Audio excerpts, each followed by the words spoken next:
এই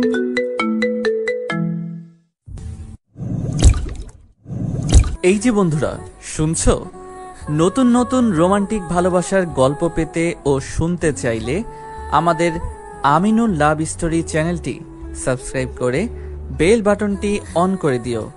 like comment করতে মোটেও ভুলবে না কিন্তু। ধন্যবাদ সবাইকে। বন্ধুরা সবাই মিলে আড্ডা দিচ্ছি এমন সময় পকেটে থাকা ফোনটা বাজতে শুরু করে দিল। এক বালতি রাগ নিয়ে ফোনটা তুলেই সব রাগ বদলিয়ে মিষ্টি ভালোবাসাতে পরিণত হলো, কারণ ফোনটা আম্মু করেছে। ফোনটা তুলতে আম্মু বলল, নিলয়, কোথায় তুই? জি আম্মু, আমি তো বন্ধুদের সাথে বাইরে আড্ডা দিচ্ছি। তাড়াতাড়ি তুই তোর নানা বাড়ি আয়। কিন্তু কেন আম্মু? যেটা বলছিস সেটা কর। বলে ফোন কেটে দিলেন। কি বার করা, বন্ধুদের সাথে আড্ডা মাটি করে নানু বাড়ির উদ্দেশ্যে রওনা হলাম, কিন্তু মাথায় একটা জিনিস কিছুতেই ঢুকছে না। কাল রাতে আম্মু আর আব্বু মিলে নানুর বাসায় গেছে, জিজ্ঞাসা করাতেও কিছু বলে নাই, আর এখন হুট করে জরুরি তলব। এসব ভাবতে ভাবতে নানু বাসায় চলে আসলাম। বাসায় গিয়ে আম্মু বলে ডাকাতেই আম্মু রাফির রুম থেকে বেরিয়ে আসলেন। আম্মু, কি হয়েছে? তোমাকে দেখে এত চিন্তিত দেখাচ্ছে কেন? সেটা পরে বলিস, এখন আমার সাথে চল। কোথায় আম্মু? রাফির রুমে। ঠিক আছে চলো। রাফি আমার মামাতো ভাই, অনেক ভালো, আর আমার থেকে 1 বছরের ছোট। কিন্তু রাফি কি করলো? ওর তো পরীক্ষা হচ্ছে। একরাশ চিন্তা নিয়ে রাফির রুমে যেতেই দেখলাম সবাই ওই রুমে বসে আছে, সাথে ডক্টর। আম্মু, রাফির কি হয়েছে? কাল রাত থেকেই ও কেমন যেন করছে। পরে যখন তোর মামা ডক্টরকে ফোন দিয়ে বাসায় আনে, তখন ডক্টর বলে রাফি নাকি এখন মানসিকভাবে অসুস্থ, কিন্তু সকাল থেকে ওর শরীরে এতটাই জ্বর হয়েছে যে ও বিছানা থেকে উঠতে পারছে না। তাহলে ওকে হসপিটালে নাও। সেটা দরকার নাই, কিছু সময় হলেই ঠিক হয়ে যাবে। তাহলে থাক, আমাকে ডাকার কি আছে? রাফি তো আমাদের কথা শোনেই না, তাই তো তোমাকে ডেকে আনা হয়েছে। কিন্তু মামি, ওকে কি বলতে হবে? ওই কথা, ওর পরীক্ষা চলছে, তুই ভুলে গেছিস? একদমই না। তাহলে? তাহলে কি ওর পরীক্ষা দেওয়া লাগবে না? সেটা রাফিকেই বল, ওকে অনেকবার বলছি কিন্তু শুনছে না। ঠিক আছে, আমি বলছি। রাফির কাছে গিয়ে, রাফি, ভাইয়া বলো। পরীক্ষা না দিলে হয় না? ভাইয়া তুমিও, একটা বছর আমার নষ্ট হয়ে যাবে। কিন্তু তুই তো অসুস্থ, পরীক্ষা দিবি কিভাবে? ভাইয়া আমি পরীক্ষা দিতে পারবো। চুপ, গাধা, এই অবস্থায় পরীক্ষা দিবে? ঠিক আছে, তোর 1 বছর নষ্ট হবে না। কিভাবে? আমি পরীক্ষা দিব। কথাটা বলার সাথে সাথে সবাই মনে ভয় ভূত দেখছে। সবাই আমার দিকে এমন ভাবে তাকিয়ে আছে, মনে হচ্ছে আমি মঙ্গল গ্রহ থেকে আসা এলিয়েন। ওই, কি বলছিস? ভেবে বলছিস তো? হ্যাঁ, তবে আব্বুর সাহায্য লাগবে। কি সাহায্য? পরে সমস্যা হলে সেই দিকে তুমি দেখবে। ঠিক আছে, কিন্তু কোনো কিন্তু না আব্বু, এখন তোমরা সবাই বাইরে যাও। আমার কথা শুনে সবাই বাইরে চলে গেল। আমিও আমার ড্রেস বদলিয়ে রাফির একটা ড্রেস পরে নিলাম। এখন আপনাদের আমার পরিচয় দেই। আমি আবির হাসান নিলয়, বাবা মায়ের একমাত্র সন্তান। আর কিছু বলা যাবে না, সময় নাই। ড্রেস বদলিয়ে রাফির থেকে জেনে নিলাম আজ কি এক্সাম আর কিছু গুরুত্বপূর্ণ টিপস যেটা আমাকে সাহায্য করতে পারে। রাফির টেবিল থেকে বই আর পরীক্ষার সকল কাগজপত্র নিয়ে বাইরে এলাম। নিলয়, কিছু খেয়ে যা। না আম্মু, এসে খাবো। আমি ড্রাইভারকে বলে রেখেছি তোমাকে নিয়ে যাওয়ার জন্য, সাবধানে যাবে। ঠিক আছে আব্বু। গাড়িতে উঠে রাফির কলেজের উদ্দেশ্যে রওনা দিলাম। যেতে যেতে রাফির থেকে শোনা গুরুত্বপূর্ণ প্রশ্নগুলো পড়তে লাগলাম। প্রায় 30 মিনিট পর রাফির কলেজে আসলাম। রাফির কলেজ বললে ভুল হবে, এখানে আমিও পড়াশোনা করতাম। সে যাই হোক, ক্লাসের দিকে যাওয়া যাক, না হলে ছোট ভাইয়েরা দেখে ফেললে সর্বনাশ। দ্রুত ক্লাসে চলে আসলাম। এসে প্রশ্নগুলো পড়তে লাগলাম। হঠাৎ কারো কথা কানে আসাতে ঘুরে দেখতেই আমি অবাক। একটা মেয়ে এত সুন্দর হয় কিভাবে? দেখতে অনেক বাচ্চা বাচ্চা লাগছে, সাথে চোখে একটা চশমা। সবকিছু জাস্ট ওয়াও। মনে মনে রাফিকে হাজার হাজার বার ধন্যবাদ দিচ্ছি। এই যে এতক্ষণ ধরে ডাকছি, শুনতে পাচ্ছেন না? হা করে কি দেখছেন? কিছু না। আপনি এই সিটে কি করেন? পরীক্ষা দেওয়ার জন্য বসে আছি। এখানে তো অন্য এক ছেলে পরীক্ষা দিচ্ছে, আপনি কেন? পরীক্ষা শেষ হওয়ার পরে বলি। না, আমার এখন বলুন। প্লিজ, এখন বিরক্ত করো না। 100 বার করব। এই মেয়ে, বলছি না পরীক্ষার পরে বলবো, এখন চুপচাপ বসে থাকো। কাঁদো কাঁদো মুখ নিয়ে হ্যাঁ সূচক উত্তর দিল। প্লিজ মন খারাপ করো না, আমি আসলে তোমাকে ধমক দিতে চাইনি। তোমার গণিত পরীক্ষার বিষয়ে সর্বোচ্চ পয়েন্ট কত? 85। আমি তোমাকে 95 পাইয়ে দিব যদি তুমি কাউকে কিছু না বলো। আমার কথা শুনে মেয়েটি আমার দিকে অবাক হয়ে তাকিয়ে রইল। আমি সেদিকে খেয়াল না করে প্রশ্নগুলো পড়ে স্যারের টেবিলে বইটা জমা দিয়ে দিলাম। কিছুক্ষণ পর স্যার এসে খাতা দিতে লাগলো। আমার কাছে আসতেই, নিলয় তুই?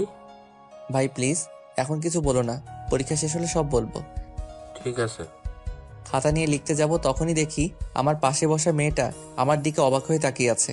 হয়তো জানতে চাই কে আমি, আর কেনই বা স্যারকে ভাই বললাম। কিছু বলবে? না। তাহলে লেখো, আর কিছু না পারলে আমার থেকে শুনে নিবা, ঠিক আছে? হ্যাঁ। পরীক্ষার প্রায় 2 ঘন্টা হয়ে এসেছে, কিন্তু এর মাঝে মেয়েটি একবারও কিছু জিজ্ঞাসা বা শুনে নেই। হয়তো ভালো ছাত্রী। রাফির কিছু বন্ধু আমার দিকে অবাক হয়ে তাকিয়ে আছে, কারণ তারা সবাই আমাকে চেনে। লাস্ট প্রশ্নটা লিখতে যাব, কিন্তু হঠাৎ করে মেয়েটির দিকে চোখ পড়ল। লেখা বাদ দিয়ে মন খারাপ করে বসে আছে। আমি আবার কি করলাম? আমি তো কিছু করিনি, তাহলে পরীক্ষায় লেখা বাদ দিয়ে বসে থাকার কারণ কি? কিছু বলতে যাব তার আগেই কলমের হেড কামড়াতে লাগলো। মেয়েটির এমন অবস্থা দেখে না হেসে পারলাম না। ইন্টার 2য় বর্ষের মেয়ে হয়েও বাচ্চাদের মতো করছে, এতটাই মায়াবী লাগছে। মন চাইছে পরীক্ষা রেখে দিয়ে মেয়েটির দিকে তাকিয়ে থাকি। মেয়েটির মায়াবী রূপ দেখে যখন আমি ভাবনার জগতে চলে গেছি, ঠিক তখন মেয়েটির কথা শুনে ভাবনার জগৎ থেকে বের হলাম। হাসছেন কেন? তেমন কিছুই না, মন চাইলো তাই হাসলাম। কত মার্ক কমপ্লিট করছো? 65। তাহলে বসে আছো কেন? লেখো তাড়াতাড়ি। আর মনে পড়ছে না। আপনি যদি ধমক না দিতেন তাহলে আরো করতে পারতাম। আল্লাহ গো, এই মেয়ে কি বলে? আমার জন্য নাকি সে লিখতে পারছে না। তারপর হুট করে মনে পড়ে গেল মেয়েটিকে বলেছিলাম 95 মার্ক পাইয়ে দিব। এত কিছু না ভেবে মেয়েটির খাতা নিয়ে নিলাম। আরে আপনি আমার খাতা নিচ্ছেন কেন? লিখে দিব তাই। জীবনেও না। আমি আপনাকে আমার খাতা দিব না, দিচ্ছি না। কি হচ্ছে এসব? চুপ করো। সরি স্যার, তুই যদি এখন খাতায় লিখতে না দাও তাহলে আবার ধমক দিব। আমার কথা শুনে মেয়েটি চুপ হয়ে গেল। আমার আর 10 মার্ক আছে, এটা তুমি কমপ্লিট করে দাও। আমি তোমাকে সব বলে দিচ্ছি কেমন ভাবে কি করতে হবে, ঠিক আছে? জি। আমি আর কথা না বাড়িয়ে লেখা শুরু করলাম। লিখতে লিখতে হাত ব্যথা হয়ে গেছে। আর আপনারা ভাবছেন আমি এত লিখছি কিভাবে? সেটার কারণ হলো এর আগেও এই পরীক্ষা দিছি, সাথে আমি ইন্টার থেকে A+ পেয়েছি। যদিও আমি একটু ফাজিল, কিন্তু পড়াশোনা করি। পরীক্ষা প্রায় শেষ, ওয়ার্নিং বেলটাও পড়ে গেছে। হঠাৎ মেয়েটি আমাকে বলল, আর কত লিখবেন? সময় প্রায় শেষ আমার। খাতা আমাকে দিয়ে দিন। আমি আর কোনো কথা না বলে তাকে খাতা দিয়ে দিলাম, কারণ আমার 30 মার্ক করা শেষ। যেটা ওয়াদা দিছিলাম সেটা রেখেছি। হনুমান। কিছু বললে আমাকে? কই না তো। ও ঠিক আছে। পরীক্ষা শেষ, বাইরে এসে ইকবাল ভাইয়ের সাথে কথা বলছি, এমন সময় মেয়েটি আমার সামনে দিয়ে চলে যাচ্ছিল। আমি আর ইকবাল ভাইয়ের সাথে কথা না বলে মেয়েটির পিছু নিলাম। মেয়েটি যে একটু ডেকে কথা বলবো সেটাও হয়ে ওঠেনি, কারণ মেয়েটির নাম এখনো জানি না। এই মেয়ে দাঁড়াও। কাছে গিয়ে, এই যে মিস কানা, এতক্ষণ ধরে ডাকছি, কথা কানে যায় না? আমি আপনার কথা শুনবো কেন? আমি ডাকছি তাই। কে আপনি? তোমার হবু স্বামী। কি? আমার সাথে চলো। না, আপনার সাথে আমি কোথাও যাব না। বলছি না চলো। বললাম তো যাব না। আর একবার না বললে আবার দিব। থাপ্পড় খাওয়ার পরে মেয়েটি গালে হাত দিয়ে মাথা নিচু করে দাঁড়িয়ে আছে। সাথে কিছু ছেলে মেয়ে আমাদের দিকে তাকিয়ে হাসছে, যেটা দেখে আমার খুব বিরক্তি লাগছিল। তাই সবাইকে উদ্দেশ্য করে বললাম, যদি কারো থাপ্পড় খাওয়ার ইচ্ছা না থাকে তাহলে সবাই এখান থেকে চলে যা, না হলে সবাইকে পিটাবো। আমার কথা শুনে সবাই চলে যেতে লাগলো। মেয়েটির দিকে তাকাতেই মনের ভিতরে চিনচিন ব্যথা অনুভব করলাম, কারণ মেয়েটি কান্না করছে। তার থেকেও বড় কথা, মেয়েটির গাল লাল হয়ে গেছে, যা দেখতে খুব খারাপ লাগছিল।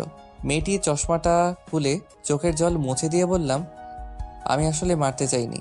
তুমি যদি আমার কথাটি শুনতে তাহলে মারতাম না। এখন চলো। তারপর মেয়েটিকে নিয়ে গাড়িতে উঠালাম। আচ্ছা, তোমার নাম কি?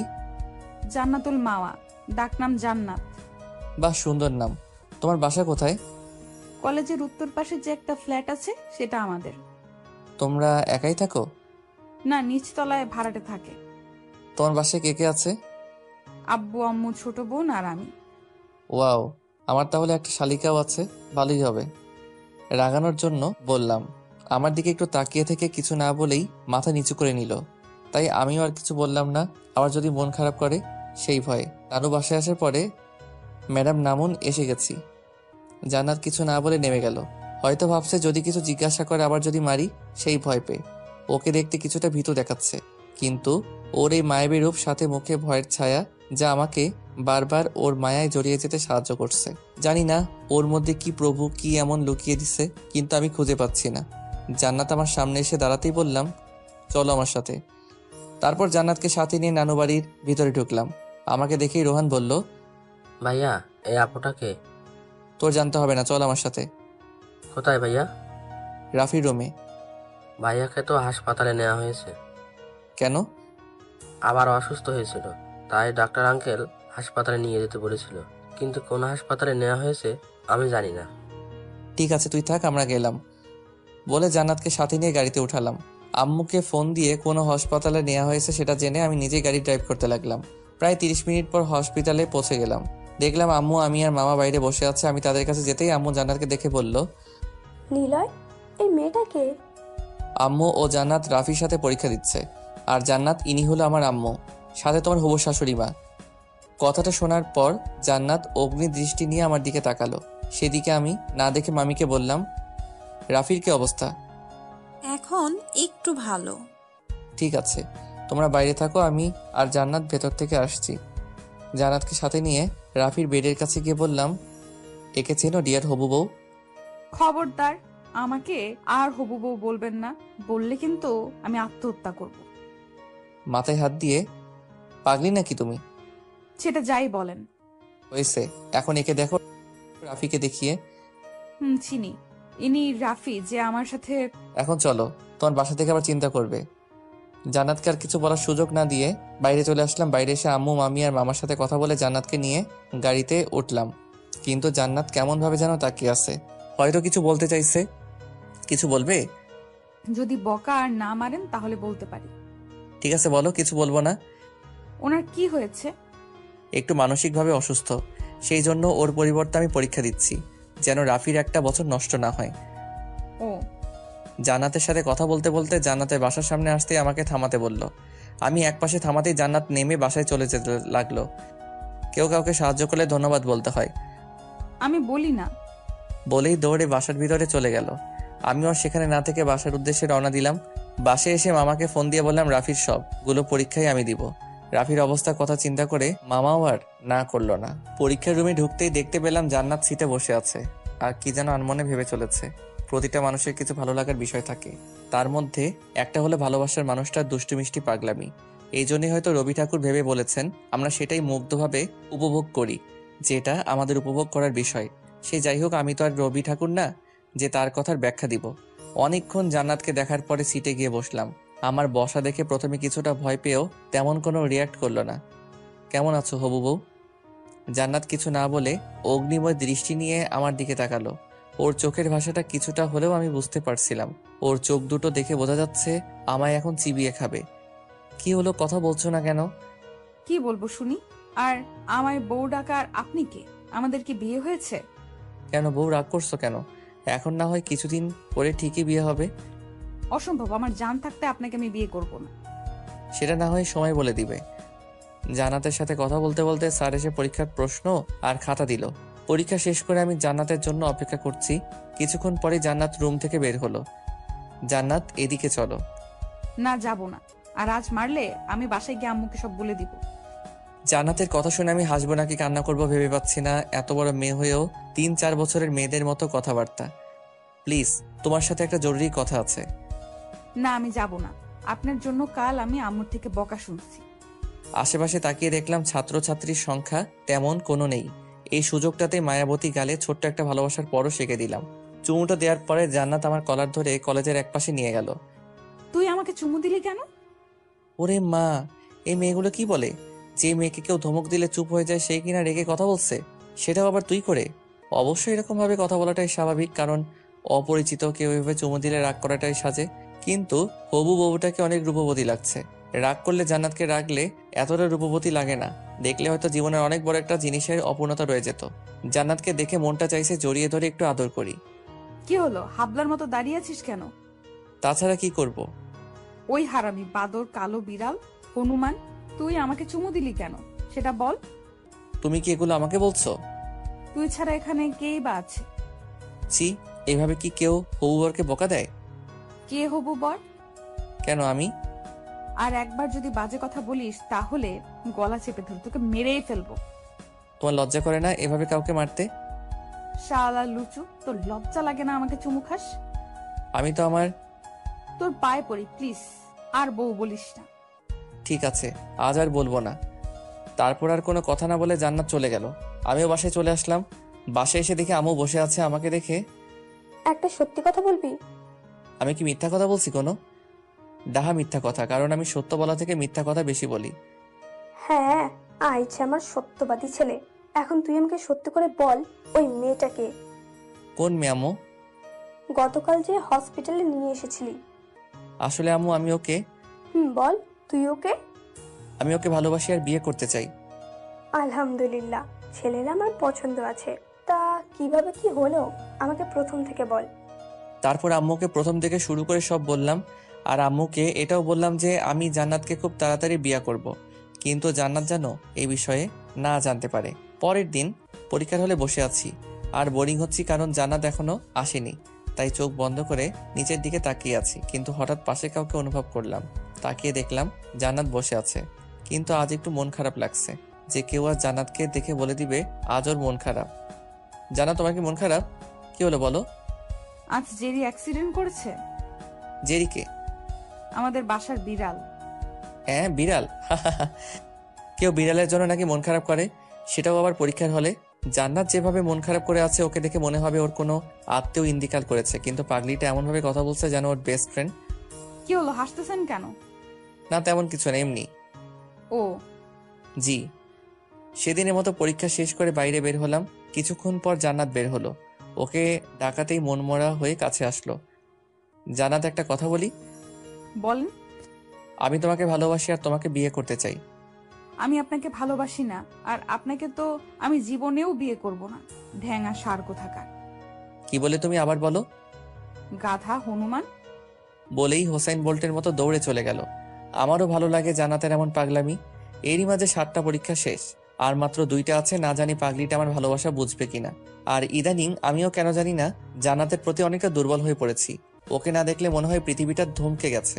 মনে হয় বন্দুকের বুলেটগুলো আমার হৃৎপিণ্ডকে ছিন্ন ভিন্ন করে দিবে। রাতে খাবার টেবিলে বসে আছি, এমন সময় আব্বু বলল, নিলয়, তোমার আম্মু যা বলেছে সেগুলো কি সত্যি? কি বলছে আব্বু তোমাকে? তোমার বিয়ের কথা। জি আব্বু, কিন্তু তোমার কাছে একটা অনুরোধ আছে, প্লিজ বলো, রাখবে? বলো। আমি যে জান্নাতকে বিয়ে করছি এটা ওকে বলবে না, সেটার জন্য তুমি যা ইচ্ছা করো। কিন্তু নিলয়। আব্বু, আমি কোনো কিন্তু শুনতে চাই না। আর আম্মু, তুমি তো কিছু বলো। ঠিক আছে, আমি আর তোর আব্বু মিলে জান্নাতের বাবা মায়ের সাথে কথা বলবো। এখন তুই জান্নাতের বাসার ঠিকানা বল। তারপর জান্নাতের বাসার ঠিকানা দিয়ে এসে পড়াশোনা করে ঘুমিয়ে গেলাম। পরের দিন পরীক্ষার জন্য যেতে একটু দেরি হয়ে যায়। হলে গিয়ে দেখলাম জান্নাত সিটে বসে আছে। কি করো? আপনার চোখ নেই? আরে রাগ করছো কেন? জান্নাত, একটা কথা জিজ্ঞেস করি। কি? আমি তোমাকে সত্যি ভালোবাসি, আর আমি তোমাকে বিয়ে করতে চাই। আপনার কি কোনো কথা কানে যায় না?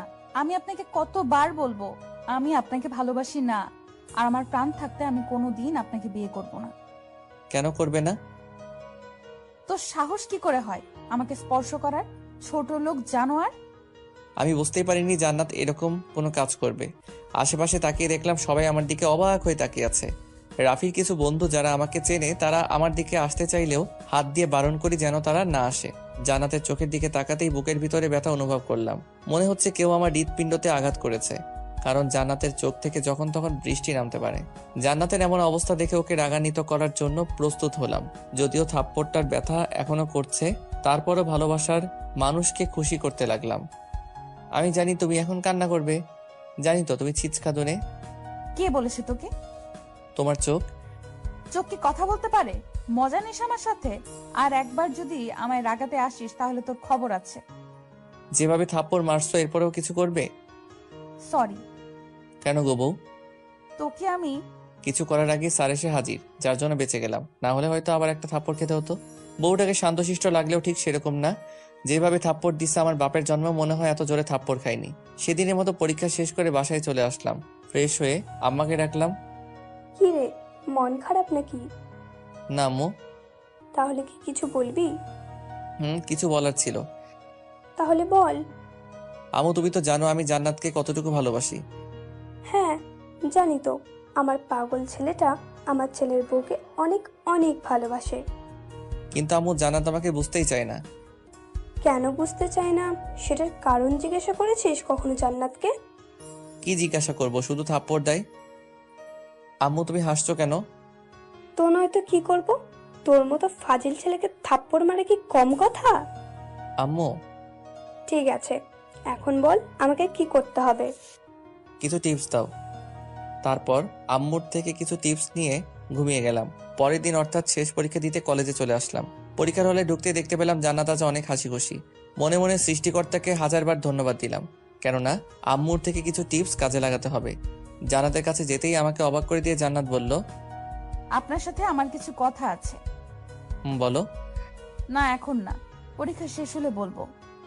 জান্নাতকে এত হাসি খুশি দেখে আমারও কেন জানি না অনেক ভালো লাগছিল। তাই জান্নাতকে বললাম, ঠিক আছে। পরীক্ষা শেষ করে বাইরে দাঁড়িয়ে আছি, এমন সময় জান্নাত এসে আমার সামনে দাঁড়ালো। বলো, কি বলবে? অনেকটা আগ্রহ প্রকাশ করে কথাটি জিজ্ঞেস করলাম। আমার বিয়ে ঠিক হয়ে গেছে। কি, তুমি আমাকে মিথ্যা বলছো, তাই না? আপনাকে মিথ্যা বলে আমার কি লাভ? বরং আমার তো আরো ভালো লাগছে। আপনি আমার পিছু নেওয়া বাদ দিবেন, আমাকে আর জ্বালাতে পারবেন না, আমার সাথে আর কথা বলবেন না। এক কথায় আমি এখন অনেক খুশি। জান্নাতের কথাগুলো কেমন যেন বুকের বাঁ পাশে এসে খুব জোরে জোরে আঘাত করছিল। তাই ওকে কথা থামতে বলে আমি বাসায় চলে আসলাম। জান্নাতের কথা শুনে যতটা খারাপ লাগছিল তার থেকেও দ্বিগুণ রাগ হচ্ছিল আব্বু আম্মুর প্রতি। বাসায় এসে ইচ্ছে মতো সবকিছু ভাঙতে শুরু করে দিলাম। এটা অবশ্য নতুন না, এর আগেও অনেকবার ভেঙেছি। আজ একটু বেশি রাগ হচ্ছিল, কারণ তারা আমার সব কথা রাখে, কিন্তু আজ কেন তারা আমার একটা চাওয়া পূরণ করতে পারলো না। এসব ভাবতে ভাবতে যখনই দেয়ালে থাকা আমার একটা ছবিতে বাড়ি দিছি, অমনি ছবিতে থাকা কাচ এসে হাত কেটে দিল, যার জন্য আর কিছু ভাঙতে পারা বয়ে উঠলো না। নিজেকে অনেক দুর্বল লাগছিল। কাটা হাত নিয়ে কখন ঘুমিয়ে গেছি নিজেও জানি না। যখন ঘুম ভাঙলো দেখলাম আব্বু আম্মু আমার পাশে বসে আছে আর হাতে ব্যান্ডেজ করা। যখনই উঠতে যাব তখন আব্বু বলল, কি হয়েছে তোমার? এমন পাগলামো করছো কেন? কি হলো বল, কেন করছিস এমন? আব্বু, আমি তোমাদের কাছে কি চেয়েছিলাম? কি চেয়েছো? আর তুমি চেয়েছো আমরা দেইনি, এমন কি জিনিস আছে? জান্নাত। জান্নাতের কি হয়েছে? জান্নাতের বিয়ে ঠিক হয়ে গেছে। কি? তার মানে তুই জান্নাতের বিয়ের কথা শুনে এসব ভাঙচুর শুরু করেছিস? হ্যাঁ, তাছাড়া কি করব? নিলয়ের মা, আমি শিওর তোমার ছেলে পাগল হয়ে গেছে। মানে কি বলতে চাইছো তুমি? ঠিকই তো বলছে, তুই একটা পাগল। আম্মু। চুপ। তুই জানিস জান্নাতের কার সাথে বিয়ে ঠিক হয়েছে? না। আরে গাধা, তোর সাথেই জান্নাতের বিয়ে ঠিক হয়েছে, সেটাও সামনের মাসের 3 তারিখে। কিন্তু জান্নাত যে বলল। তুমি নিজেই তো বারণ করছিলা যেন আমরা কেউ জান্নাতকে না জানাই।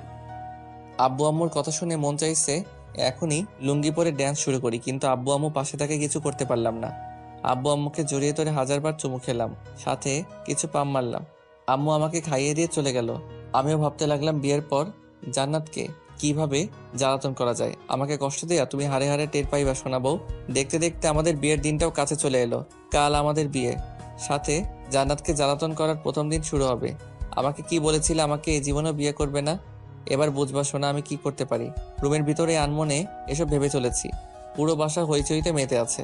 রাফিও এখন অনেক সুস্থ আর সবার আনন্দ করাটাও স্বাভাবিক। দেশের নামকরা বিজনেসম্যান, এয়ার কোম্পানির এমডি স্যারের ছেলের বিয়ে বলে কথা। রাফি এসে ডাকাতে ওর সাথে ছাদে গেলাম, দেখলাম সব হারামি বন্ধুরা বসে আছে। কিরে শালা, ভাবিকে তো পেয়েই গেলি। কেন, আমার কি পাওয়ার কথা ছিল না? তুই চাওয়ার পরও পাবি না, এমন জিনিস আমার মনে হয় পৃথিবীতে তৈরি হয়নি। তারপর ওদের সাথে অনেকক্ষণ আড্ডা দেওয়ার পরে রুমে এসে ঘুমিয়ে গেলাম। পরের দিন আম্মুর ডাকে ঘুম ভেঙে গেল। ঘুম থেকে উঠে ফ্রেশ হয়ে নিচে গেলাম। আরে নিলয় বাবু যে, কি খবর? আমার তো বিন্দাস, তোর কি খবর? এই তো চলছে। দেশে আসলি কবে? রাতের ফ্লাইটে। তা তোর বউয়ের নাম কি রে? জান্নাতুল মামা। খুব সুন্দর নাম। নীলার সাথে কথা বলে রুমে চলে আসলাম। আর হ্যাঁ, আপনাদের তো বলাই হয়নি নীলাকে। নীলা হলো আমার আম্মুর বোনের বড় মেয়ে, মানে আমার খালাতো বোন। নীলা আর ওর পরিবার কানাডা থাকে। ওর ছোট বোনের নাম রোজি। থাক, আর জানতে হবে না। গোসল করার পর সবাই মিলে আমাকে সাহায্য করছে, কোনটা পরবো কোনটা পরবো না। সবাই মিলে আমাকে রেডি করার পরে রোজি বলল, ভাইয়া তোমাকে কিন্তু হেব্বি লাগছে। তাই নাকি? তোর ভাবিকে আমাকে দেখে ক্রাশ খাইবো? কি বলিস? আমার এত সুন্দর হ্যান্ডসাম ভাইকে দেখে ক্রাশ খাবে না? সেটা কি হয়? থাকার পাম দিতে হবে না। না সত্যি ভাইয়া, তোমাকে একদম নায়কের মতো লাগছে। মন চাইছে একটা সেলফি তুলি।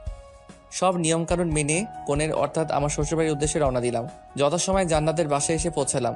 আমাদের গাড়ি আসা দেখে বাচ্চা ছেলে মেয়েরা হইচই করতে লাগলো। তারপর কিছু মানুষ আমাদের গাড়ি থেকে নামিয়ে বাসার ভিতরে নিয়ে গেল।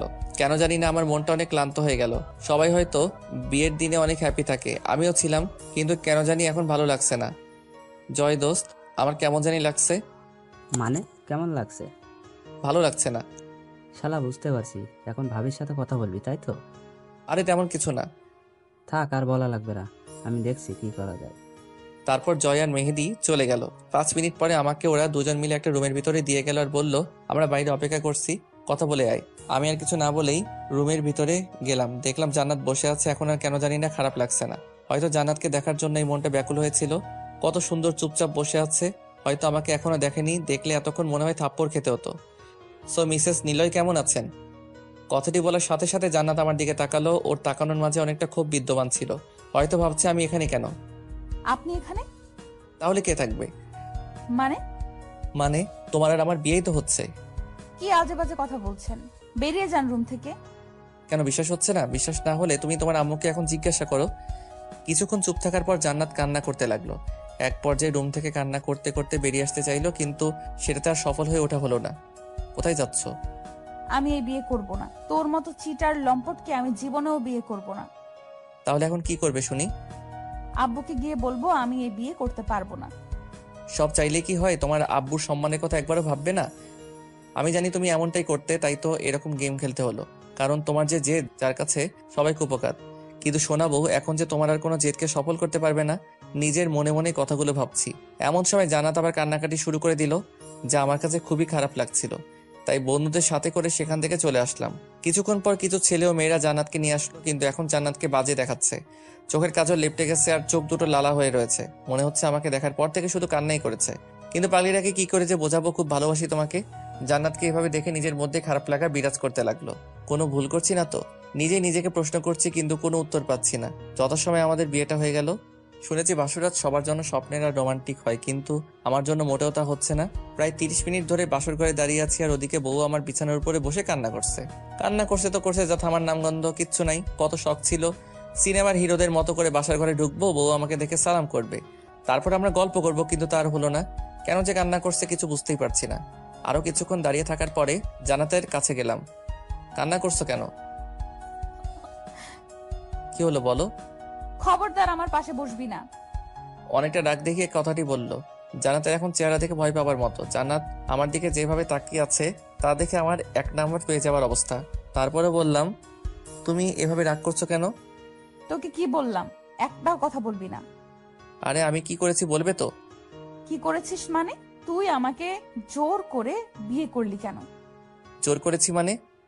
তুই যদি এইভাবে প্ল্যান না করে আমাকে বিয়ে করতি তাহলে আমি কিছু বলতাম না, কিন্তু তুই আমার সাথে গেম খেলে বিয়ে করেছিস। এটাকে আমি জোর বলবো না তো কি করব?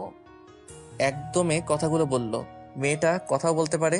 আমি যে এখন তার স্বামী সেটা হয়তো ও মনে করছে না। তুই তোকারি করে কথা বলছে। তুই জানো না স্বামীকে তুই করে কথা বলতে নাই, বললে স্বামীর অমঙ্গল হয়। কে স্বামী? কেন আমি? আমি তোকে স্বামী হিসেবে মানি না। কিন্তু আমাদের যে বিয়ে হলো সেটা? আমি বিয়েও মানি না।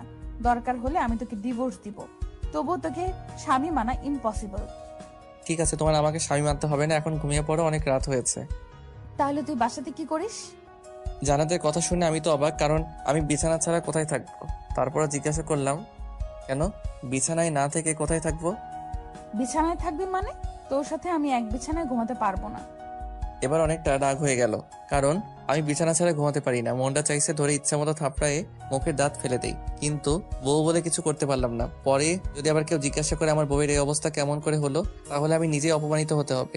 নিজেকে কিছুটা স্বাভাবিক করে জান্নাতের মুখটা আমার দিকে ঘুরিয়ে বললাম, জান্নাত আমি বিছানা ছাড়া ঘুমাতে পারি না। জান্নাতের থেকে থাপ্পড় খেয়ে গালে হাত দিয়ে ওর দিকে করুণ দৃষ্টিতে তাকিয়ে আছি। থাপ্পড় দেওয়ার পরে জান্নাত আবার বলতে শুরু করলো, বিয়ে হয়েছে বলে আমার কাছে স্বামীর অধিকার খাটাতে আসবি না, না হলে ভালো হবে না। জান্নাতকে আর কিছু বললাম না, কারণ মেয়েটা যে ধানি লঙ্কা, কিছু না বলে শুধু থাপ্পড় খেতে হয়। অধিকার খাটাতে গেলে না জানি আমাকে কি করবে, সৃষ্টিকর্তা ভালো জানেন। বন্ধুরা কত করে বলেছিল বিড়ালটা যেন সাবধানে মারি, এখন ওদের কেমন করে যে মুখ দেখাবো। আমায় ক্ষমা করে দিস রে। কি হলো, দাঁড়িয়ে রইলি কেন? সেটা তোমার ভাবতে হবে না। চুপচাপ সোফার উপর ঘুমা। হনুমান, কালো বিড়াল, লুচু, সাদা বদমাস। আল্লাহ গো, আমার তুই লাও। ওই চুপ, যা ঘুমা তাড়াতাড়ি। আর কিছু বললাম না, মানে বলার সাহস নাই। যদি আমার মতো নাদান পলের আবার মারে। আম্মা গো, আমি কাকে বিয়ে করলাম? কথায় কথায় শুধু মারে। এক বালতি দুঃখ নিয়ে ঘুমিয়ে পড়লাম। সকালে অবশ্য আমাকে কেউ ডাকে ঘুম থেকে ওঠাতে লাগে না, আমি নিজে নিজে ঘুম থেকে উঠি। ঘুম থেকে উঠে দেখলাম জান্নাত এখনো শুয়ে আছে, দেখতে একদম বাচ্চাদের মতো লাগবে। জান্নাতকে দেখে কেউ মনেই করবে না গত রাতে কি কি করতে পারে।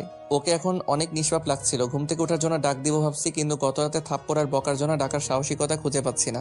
যদি আবার মারে, তার থেকে বরং এই নিষ্পাপ মুখখানা উপভোগ করি। জান্নাতকে দেখতে দেখতে খেয়ালই করিনি জান্নাত ঘুম থেকে উঠে পড়েছে। ওই হনুমান, কখন থেকে ডাকছি, কানে যায় না? হ্যাঁ, কিছু বললে?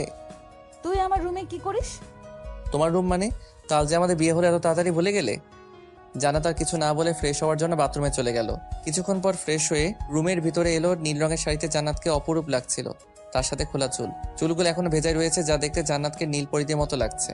আয়নার সামনে দাঁড়িয়ে শাড়ি আর চুল ঠিক করতে যখন জান্নাত ব্যস্ত, তখন আমার মনে অন্য চিন্তাভাবনা ঘুরপাক শুরু করে দিছে। মন চাইছে পেছন থেকে জড়িয়ে ধরি। যখনই জান্নাতের কাছে যাওয়ার জন্য পা বাড়ালাম, ঠিক তখনই গত রাতে থাপ্পড়ের কথা মনে পড়ে গালে হাত দিয়ে ফ্রেশ হওয়ার জন্য চলে গেলাম। ফ্রেশ হয়ে রুমে আসতেই অবাক, কারণ বিছানার উপরে আমার ড্রেস রাখা হয়েছে, তার পাশে জান্নাত বসে আছে। মনে মনে ভাবছি হয়তো জান্নাত আমাকে ভালোবাসে, ড্রেসগুলো আলমারি থেকে বের করে রেখেছে যেন এগুলো আমি পরি। ধন্যবাদ সোনা বউ, ড্রেসগুলো বের করে রাখার জন্য। বয়ে গেছে আপনার ড্রেস বের করা? তাহলে? আপনার মা এসে আমাকে বলল এগুলো বিছানার উপর রেখে দিতে, তাই রাখছি। এখন চলুন, নিচে আমাদের জন্য অপেক্ষা করছে। জান্নাতের কথা শুনে এখন কেন জানি না অনেক খারাপ লাগে। কি করেছি আমি? শুধু ভালোই তো বেসেছি, আর সেই ভালোবাসাটা নিজে করে পাওয়ার জন্য এক ধরনের জোর করে বিয়ে করেছি। কিন্তু আমি তো ওকে অনেক বেশি ভালোবাসি, কেন বুঝতে চাই না। নিজের মনকে শান্ত করে উত্তর দিলাম, তুমি যাও, আমি আসছি। দুজনকে একসাথে যেতে বলেছে। ঠিক আছে, তুমি একটু অপেক্ষা করো, আমি রেডি হয়ে নিচ্ছি। তারপর ড্রেসটা পরে নিচে চলে এলাম। সবার সাথে কিছুক্ষণ কথোপকথন করে নাস্তা করে রুমে চলে এলাম। কিছুক্ষণ পরে জান্নাত এসে বলল, বিকেলে আমাদের নিতে আসবে। তো আপনি কি যাবেন? হ্যাঁ, যাব। হনুমান কোথাকার, কোনো কিছুতেই না বলে না। কি বললে? কিছু না। বউটাও হয়েছে, কখনো তুই আবার কখনো আপনি, না জানি মাথার কোন তার কাটা। শান্তশিষ্ট থাকা তো অনেক কিউট লাগলেও একদমই কিউট না, পেতনি একটা। সর্বদা শুধু বকার মার খেতে হয়। বিকেলে জান্নাতের বাসা থেকে কিছু মানুষ এসে আমাকে আর জান্নাতকে সাথে করে নিয়ে গেল। জান্নাতের বাসার সবাই মিশুক হলেও আমি তাদের মতো না, কেমন যেন সবার সাথে কথা বলতে আমার লজ্জা লাগে। এরই মাঝে জিতু, জান্নাতের ছোট বোন, বয়স আনুমানিক 7 বা 8 হবে, আমার কাছে এসে বলল, দুলাভাই, আপনার কি মন খারাপ? কই না তো। আপনি কারোর সাথে কথা বলছেন না, তাই জিজ্ঞাসা করলাম। না জিতু, আমি আসলে তোমাদের সবার মতো মিশুক না, তাই এখানে বসে আছি। ও, এখন চলেন, রাতের খাবার খাওয়ার জন্য আপনাকে ডাকছেন, সবাই অপেক্ষা করছে। ঠিক আছে, চলো। তারপর জিতুর সাথে নিচে গিয়ে রাতের খাবার খেয়ে রুমে চলে আসলাম। আর এখানে শুরু হলো আরেক সমস্যা, কারণ জান্নাতের রুমে কোনো সোফা নেই। কি আর করা, ফ্লোরে ঘুমাতে হবে, কারণ থাপ্পড় খাওয়ার থেকে ফ্লোরে ঘুমানো শতগুণ ভালো। ফ্লোরে বিছানা পারছি, এমন সময় জান্নাত এলো। কি হলো, কি করছেন? বিছানা পারছি। কেন? ঘুমাবো তাই। তোমার রুমে তো আর সোফা নেই যে সোফাতে ঘুমাবো, আর থাপ্পড় খাওয়ার ইচ্ছা নেই, তাই এখানে বিছানা করছি। Good boy. তারপর আর কোনো কথা না বলে ঘুমিয়ে গেলাম। সকালে ঘুম থেকে উঠতেই কণ্ঠটা কেমন যেন গম্ভীর লাগছে, মনটা খারাপ করে বসে আছি। এমন সময় জান্নাত রুমে এলো। কি হলো, বসে আছেন কেন? যান, ফ্রেশ হয়ে নিচে আসুন, সবাই অপেক্ষা করছে। জান্নাতকে কোনো কথা না বলে বাথরুমে ফ্রেশ হতে চলে গেলাম। অন্যদিকে জান্নাতের কথা, কি ব্যাপার, নিলয় আমাকে কিছু বললো না কেন? আমি কি ওর সাথে খারাপ ব্যবহার করছি? কিন্তু এখন তো কিছুই করিনি, তাহলে কিছু বললো না কেন? পরক্ষণে জান্নাতের মনে পড়ল গত 2 দিন যাবৎ আমার সাথে কেমন ব্যবহার করছে। কিন্তু নিলয় তো আমাকে কিছুই বলে না, বরং সে নিজেই আমাকে রাগানোর জন্য কথা বলে, যেন আমি খুশি হয়ে থাকি। কিন্তু আমি ওর সাথে যা করছি সেটা কি ঠিক করছি? না না, এটা কখনো ঠিক হতে পারে না। আমি কিছুদিন পরেই নিলয়ের থেকে মাফ চেয়ে কাছে টেনে নিব, কিন্তু এত সহজে আমাকে হার মানা চলবে না। রুমের মধ্যে জান্নাত আনমনে একা একা কথা বলছে। জান্নাতকে দাঁড়িয়ে থাকতে দেখে জিজ্ঞাসা করলাম, তুমি দাঁড়িয়ে আছো কেন? আপনার কণ্ঠটা এমন লাগছে কেন? না, তেমন কিছু না। আপনি বলবেন না নাকি থাপ্পড় দিব? এত মারতে চাও কেন? শুধু শুধু মারে, এবার মারলে আমি কিন্তু কান্না করব। যেটা বলছি সেটা বলেন, এত কথা বলেন কেন? কিছুক্ষণ চুপ থাকার পরে বললাম, আসলে গত রাতে ফ্লোরে ঘুমানোর জন্য মনে হচ্ছে একটু ঠান্ডা লাগছে, তবে সেরে যাবে। সেরে যাবে মানে? আর আমাকে বলতে পারেননি ফ্লোরে ঘুমালে আপনার সমস্যা হবে? বাসর ঘরেই বলেছিলাম, হয়তো শোনোনি। ঠিক আছে, আপনি বসে থাকেন, আমি খাবার নিয়ে আসছি। বাপ্পা, এত কেয়ার স্বামী হিসেবে মেনে নিলে নাকি এখনই? জি না, আপনি এখন আমাদের বাসায়, তাই আপনার কিছু হলে আপনার আব্বু আম্মু আমাকে ছেড়ে কথা বলবে না, তাই কথাটা বললাম। জান্নাত আর কিছু না বলে রুম থেকে চলে গেল। আমি ড্রেস পরে বিছানায় বসে আছি, তখন আম্মু কল করলো। হ্যাঁ আম্মু, বলো, কেমন আছো? আমি ভালো আছি, কিন্তু তোর গলা কেমন যেন শোনাচ্ছে। এই হলো মা জাতি, ছেলের কিছু হলেই জেনে যাবে। সৃষ্টিকর্তা মনে হয় সকল মাকে সন্তানদের মনের কথা আর অবস্থা বোঝবার ক্ষমতা দিয়ে দিয়েছেন। এমন মা জাতিকে জানাই হাজার হাজার সালাম। কি হলো, কথা বলছিস না কেন? হ্যাঁ আম্মু, বলো। তোর কোনটা এমন শোনাচ্ছে কেন? আসলে আম্মু, নতুন বাসা তো, তাই হয়তো ঠান্ডা লাগছে। তুমি চিন্তা করো না, ঠিক হয়ে যাবে। ঠিক আছে, ওষুধ খেয়ে নিস। আম্মু। এখন রাখছি, পরে কথা হবে। ঠিক আছে আম্মু।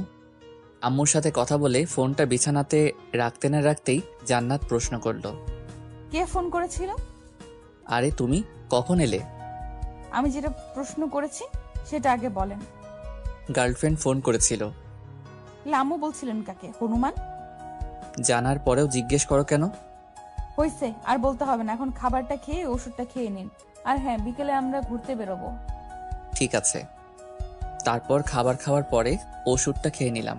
ভালো না লাগার জন্য আবার ঘুমিয়ে গেলাম। ঘুম থেকে উঠে ফ্রেশ হয়ে ঘুরতে বের হলাম। আমি, জান্নাত আর আমার একমাত্র শালিকা জিতু। জান্নাতের থেকে জিতু হাজার গুণে ভালো। শালার বউটা কথায় কথায় ঝাড়ি আর বকা দেয়, আর শালিকা কত সুন্দর করে কথা বলে। যদি জান্নাতের জায়গায় জিতু থাকতো কত ভালোই না লাগতো।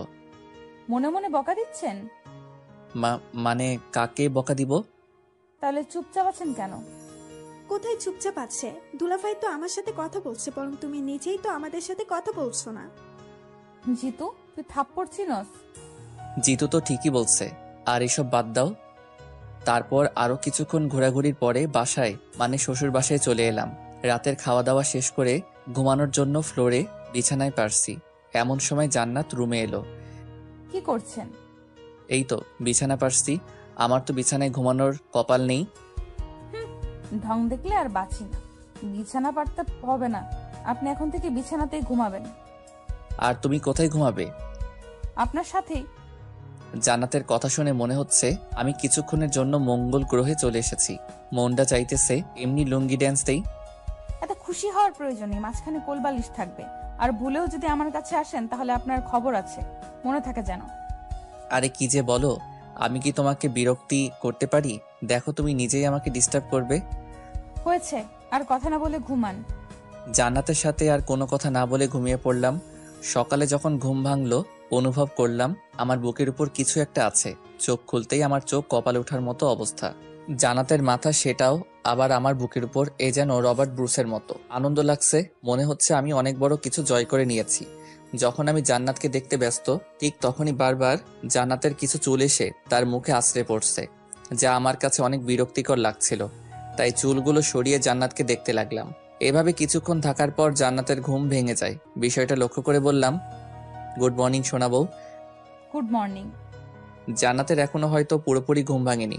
ঘুম ভাঙলে হয়তো আমার 14 গোষ্ঠী উদ্ধার করে ফেলতো। কথাগুলো মনে মনে ভাবছি, অমনি শুরু হলো, আপনার বুকের উপর আমার মাথা কেন? সেটা তো তুমি ভালো জানো, আমি তো আমার লিমিটের মধ্যেই আছি। বুঝতে পারছি, আপনি ইচ্ছা করেই আমার মাথাকে আপনার বুকের উপরে রেখেছেন। দেখো জান্নাত, তুমি যেটা ভাবছো সেটা কিন্তু না। কি ভাবছি আমি? হ্যাঁ, যা বোঝার তা আমি বুঝে গেছি। চুপ, একদম চুপ। অনেক হয়েছে আর না। কি ভাবো নিজেকে? তোমাকে আমি ভালোবাসি, সেটা আর কিভাবে বোঝাবো? হ্যাঁ, মানছি আমি তোমাকে বাধ্য করছি আমাকে বিয়ে করতে, কিন্তু আমি তো কোনো অন্যায় করিনি। ঠিক আছে, আজকের পর থেকে তোমাকে আর কোনো প্রকার ডিস্টার্ব করব না, তোমাকে কিছু জিজ্ঞাসা করব না। হ্যাপি? কথাগুলো অনেক কষ্ট করে বললাম, কিন্তু আমারই বা কি বা করার আছে? কিছু না জেনে খারাপ বলার কোনো মানে আছে? জান্নাতের দিকে লক্ষ্য করলাম, দেখলাম মেয়েটা কান্না করছে। ওর চোখের জল কেন জানি না আমার খারাপ লাগার মধ্যে একটা। আর কিছু না বলে বিছানা থেকে উঠতে যাব তখন আমি আসলে অমন ভাবে কিছু বলতে চাইনি। কান্না করতে করতে কথাটি বলল। আমি আর কোনো উত্তর না দিয়ে বাথরুমে চলে গেলাম। ফ্রেশ হয়ে এসে দেখি জান্নাত এখনো কান্না করছে। ফ্রেশ হয়ে নাও। আমার কথাটা শুনে কান্না থামিয়ে বাথরুমে চলে গেল। আজ সারাদিন জান্নাতের সাথে একবারও কথা হয়নি। বলতে গেলে আমি ইচ্ছা করে কথা বলিনি। আর কি বা কথা বলবো, প্রতিটা কথাতেই অপমান ছাড়া আর কি বা পাই। জান্নাত কেন যে বুঝতে চায় না আমি ওকে কতটুকু ভালোবাসি। মন খারাপ, তাই জয়কে ফোন দিয়ে বললাম, দোস্ত মন খারাপ, কিন্তু কপাল খারাপ হলে আর যা হয়, যা জীবনে খাইনি সেটা খাইতে বলে। মানে সিগারেট, মদ, নেশা জাতীয় কুখাদ্য। রাতে খাবার টেবিলে বসে আছি, এমন সময় শ্বশুর আব্বা বলল, তা বাবা নিলয়, তোমাকে দেখে মনে হচ্ছে তোমার কিছু একটা হয়েছে। কথাটা শুনে হতভম্ব হয়ে গেলাম, কারণ সকাল থেকেই মনটা খারাপ। জান্নাতের দিকে তাকিয়েও কিছুটা অবাক হলাম। আমাকে যে এ ধরনের প্রশ্ন করা হয়েছে, আর অন্যদিকে সে কিছু বলা রেখে খেয়ে যাচ্ছে। মন চাইছে না খাইয়ে মেরে ফেলি। নিলয়, কিছু হলে আমাদের বলতে পারো। জি মানে? আব্বু, ওনার আজ পেট খারাপ, তাই খেতে পারবে না, তাই হয়তো এরকম করছে। আল্লাহ গো, এই মেয়ে কি বলে এসব? এখন মনে হচ্ছে খাওয়াটাও হবে না। তুই আগে বাসায় চল, তারপরে তোকে দেখাচ্ছি। আরে তাই বললে হয় নাকি, কিছু তো একটা খাও। জি আমি খাচ্ছি, প্রচুর ক্ষুধা লাগছে। দুপুরেও সেরকম কিছু খাইনি, তাই কিছু বলার আগে খেয়ে নেয়াই ভালো। অন্তত পক্ষে ক্ষুধা তো কমবে। না থাক, আপনার খেতে হবে না, পরে আবার যদি পেট খারাপ হয়। ঠিক আছে। কিছু না বলে রুমে চলে আসলাম। যদি আবার অপমান করে, আর আজকে রাতটা পার করতে পারলে হয়। এই বাসায় আর থাকবো না। কেন যে আসতে চেয়েছিলাম। সব কয়েকটা মাথা মোটার দল নতুন জামাইকে না খাইয়ে রাখে। রুমের ভিতরে জান্নাত আর ওর পরিবারকে একা একা বকা দিতে লাগলাম। খবরদার, আমার পরিবারকে আর একটাও বাজে কথা বলতে পারবেন না। বললে কি করবে শুনি? অনেক কিছু করব। জান্নাতের দিকে এগিয়ে যাচ্ছি, আর জান্নাত আস্তে আস্তে পিছু হাঁটছে। একসময় জান্নাত দেয়ালের সাথে আটকা পড়ে যায়। তখন জান্নাতের দুহাত দেয়ালের সাথে লাগিয়ে বললাম, বলো কি করবে? প্লিজ হাত ছাড়ুন, ব্যথা লাগছে। যদি না ছাড়ি? আমারই ভুল হয়েছে। কি ভুল হয়েছে? স্বামীর অধিকার না কাটিয়ে। তবে এখন আমি আমার ন্যায্য পাওনা বুঝে নিতে চাই। আপনার পায়ে ধরি, প্লিজ আমাকে ছেড়ে দিন, হাতে ব্যথা পাচ্ছি। জান্নাতের চোখের দিকে তাকিয়ে দেখলাম ওর চোখে বৃষ্টি জমে আছে, যা যখন তখন নামতে পারে। আর জান্নাতের অমন চেহারা আমার দেখতে ভালো লাগে না, তাই ছেড়ে দিলাম। জান্নাত আমাকে কোনো কিছু না বলেই বাইরে চলে গেল। কিছুক্ষণ পর রুমে আসলো। তবে এবার জান্নাতের ব্যবহার দেখে অনেক বেশি মুগ্ধ হলাম। কারণটা হলো আমার জন্য খাবার নিয়ে এসেছে। খাবারটা খেয়ে নিন। জি না। কেন, আবার কি হলো? দেখুন, আমি কিন্তু এবার কিছু বলিনি যে সকালের মতো বকা দিবেন। তারপরেও আমি খাবো না। তবে তবে কি? তুমি নিজের হাতে খাইয়ে দিলে খাইতে পারি। ঢং দেখলে বাঁচি না। আপনি কি বাচ্চা যে খাইয়ে দিতে হবে? ঠিক আছে, আমি তাহলে খাবোই না। আরে খাইয়ে দিচ্ছি তো। তাহলে বসে আছো কেন? তারপর জান্নাত আমাকে খাইয়ে দিতে লাগলো। জীবনের আরেকটা চমৎকার জিনিস উপভোগ করলাম। সেটা হলো বউয়ের হাতে খাবার খাওয়া। স্ত্রীর হাতে খাবার খেতে মজাই অন্যরকম। এ যেন আলাদা এক সুখ। এই নিয়ে আর কিছু বলতে পারবো না। যদি একান্ত জানার ইচ্ছা থাকে তাহলে বিয়ে নেন। খাবার খাওয়া শেষ করে ঘুমিয়ে গেলাম। পরের দিন বিকেলে আমাকে আর জান্নাতকে বাসায় নিয়ে গেল। এতক্ষণে হাঁপ ছেড়ে বাঁচলাম। না জানি আবার কি বলে সবার সামনে অপমান করত। বাসায় এসে জান্নাত আব্বু আম্মুকে সালাম করলো। আম্মু, আব্বু, আপনাদের কিছু বলার ছিল। হ্যাঁ মা, বলো। আসলে আম্মু, নিলয় মানে আপনাদের ছেলে আমাকে ভালোই বাসে না। ওই কি বলে এগুলো? তুমি চুপ করো বৌমা, তুমি বলো। গত 2 দিন এনে আমাকে একবারও নিজের ইচ্ছায় কোনো জায়গায় ঘুরতে নিয়ে যায়নি। ঠিক আছে মা, এখন আমি ওকে বলে দিব যেন তোমাকে নিয়ে ঘুরতে যায়। আরো কিছু কথা বলে রুমে চলে এলাম। এভাবে দেখতে দেখতে 2টা মাস কেটে গেল। কিন্তু এর মাঝে আমার আর জান্নাতের মাঝে কোনো কিছুই হয়ে ওঠেনি। সব কিছুতেই শুধু ঝগড়া আর বকা। আজ জান্নাতের রেজাল্ট দিবে। মনে মনে দোয়া করছি যেন জান্নাত ফেল করে। আপনাকে আম্মু ডাকতেছে। ঠিক আছে চলো। তারপর আমি আর জান্নাত আম্মুর কাছে গেলাম। আম্মু, আব্বু কোথায়? তুই জানিস না তোর আব্বু এই সময় কোথায় থাকে? ও আব্বু তো এই সময় অফিসে থাকেন, কিন্তু তোমাকে দেখে কিছুটা বিচলিত লাগছে। জান্নাতের রেজাল্ট দিচ্ছে। ও এই ব্যাপার, নিশ্চয়ই ফেল করছে। তুমি চিন্তা করো না আম্মু, ওকে দিয়ে কোনো কিছু হবে না। গাধা, জান্নাত 4.95 পেয়েছে। আল্লাহ, আমি এসব কি শুনতেছি? আম্মু গো, তুমি আমারে কি বললা? এই মেয়ে তো এখন আমারে পাগল করে ফেলবে। এমনিতেই মাথার 2 তার কাটা, এখন না জানি আমার কি খাবে। আল্লাহ আমাকে বাঁচাও। কি হলো, কথা বলতেছেন না কেন? আমি রুমে যাব। তুই অপেক্ষা কর, তোর জন্য পুরস্কার আছে। কি পুরস্কার আম্মু? ওই আগের মতো 10 বার। না আম্মু, এটা হয় না, প্লিজ আমাকে মাফ করে দাও। প্রমিস আর কখনো এমন দোয়া বা কথা বলবো না। যেটা করতে বলছিস সেটা কর। কিন্তু কোনো কিন্তু না, তাড়াতাড়ি। কি আর করা, বউয়ের সামনে আমার ইজ্জত খেয়ে দিচ্ছে। আর 10 বার মানে হলো কান ধরে 10 বার উঠবস করা। এটা আসলে ছোটবেলার থেকে শাস্তি পেয়ে আসছি, কিন্তু আজ বউয়ের সামনে আল্লাহ এই দুজনের বিচার করো। তোমার নাদান বান্দাটারে একা পেয়ে অত্যাচার করছে। শাস্তি শেষ হওয়ার পরে দেখলাম জান্নাত আর আম্মু হাসাহাসি করছে। তাই জান্নাতকে উদ্দেশ্য করে বললাম, তুমি আগে রুমে আসো, তারপর তোমার হাসি বের করছি। বলে রুমে চলে আসলাম। কিছুক্ষণ পর জান্নাত রুমে আসলো, তবে অনেক খুশি হয়ে। জান্নাতকে এমন হাসি খুশি দেখে মন চাইছে ওর নাক ফাটিয়ে দেই। বিছানায় বসে থাকা অবস্থায় জান্নাতকে বললাম, জান্নাত এদিকে আসো। জান্নাত কোনো কিছু না বলে আবার আমার সামনে আসলো। এবার কান ধরো। কি? কি নয় জি। আমি কান ধরতে পারবো না। কি বললে? আমি কান ধরতে পারবো না। এবার ইচ্ছা করে জান্নাতের গলা টিপে ধরলাম। দেখলাম জান্নাত কান্না করছে।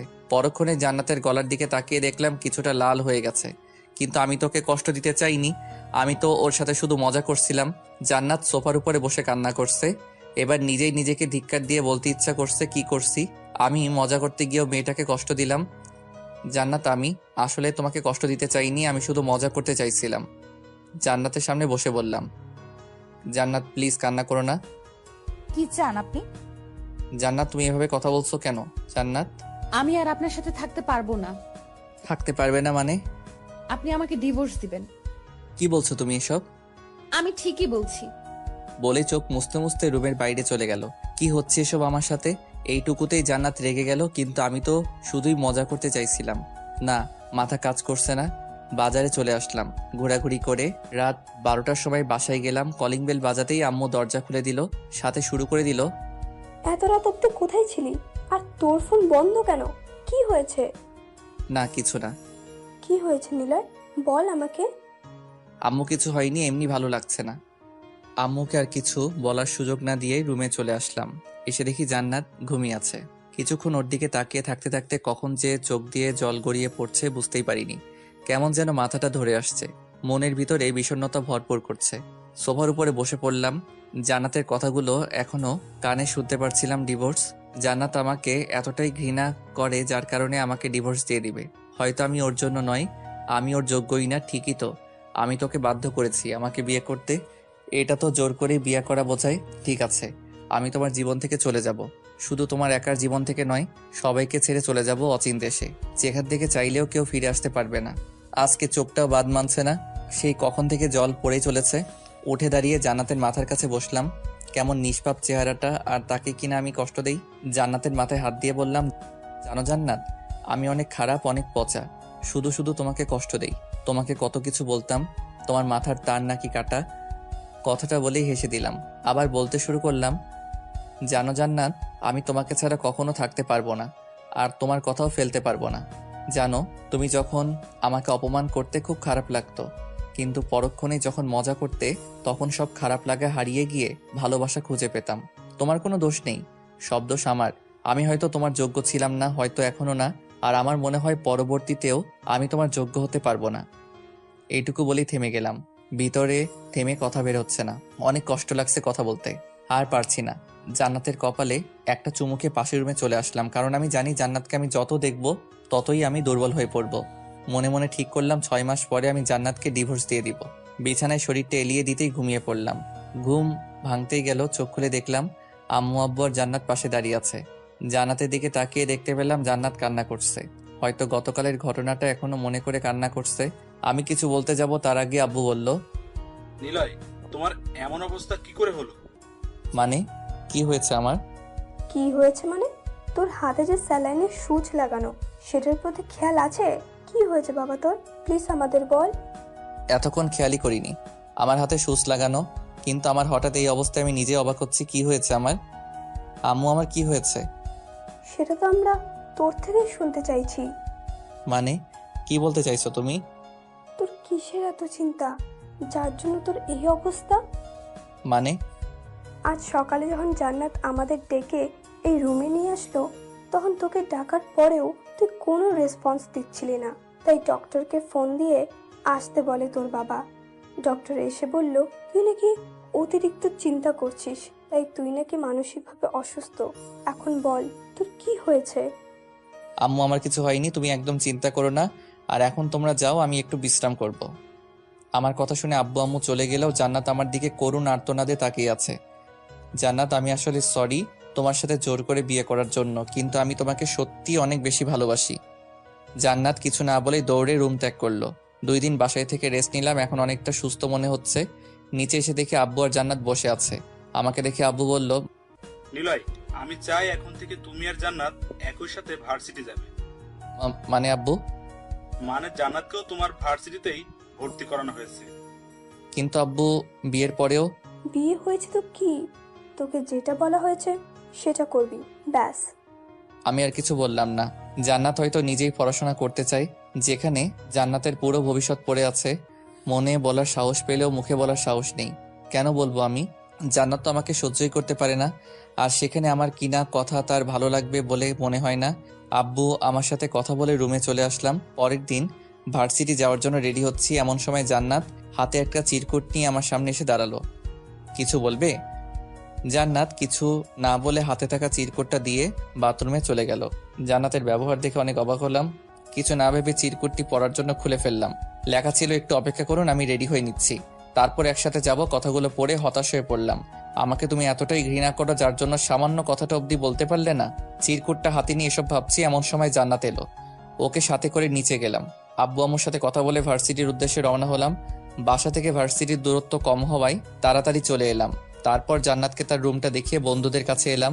সবাই মিলে আড্ডা দিচ্ছি, এমন সময় দেখলাম জান্নাত আমাদের দিকে আসছে। একটু শুনবেন? হ্যাঁ বলো। ওই যে দেখছেন কিছু ছেলে দাঁড়িয়ে আছে, কেন, কি হয়েছে? আমাকে দেখে অনেক বাজে বাজে মন্তব্য করছে। জান্নাতের কথা শুনে মাথায় আগুন জ্বলে গেল। সাকিবের হাতে থাকা স্ট্যাম্প নিয়ে দৌড়ে ছেলেগুলোর কাছে এলাম। ওদের সবাইকে উদ্দেশ্য করে বললাম, ওই মেয়েটাকে কে কি বলেছে?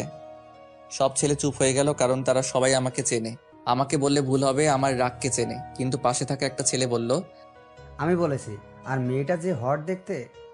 আর কিছু বলার আগে স্ট্যাম্প দিয়ে এলোপাতাড়ি মার শুরু করলাম। মারতে মারতে কখন মাথা ফেটে গেছে বুঝতেই পারিনি। জয়, সাকিব সহ আমাকে থামাতে পারছে না। আমার উদ্দেশ্য একটাই, একেবারে মেরে ফেলবো। এমন সময় কে যেন আমার হাতের স্ট্যাম্প ধরে ফেললো।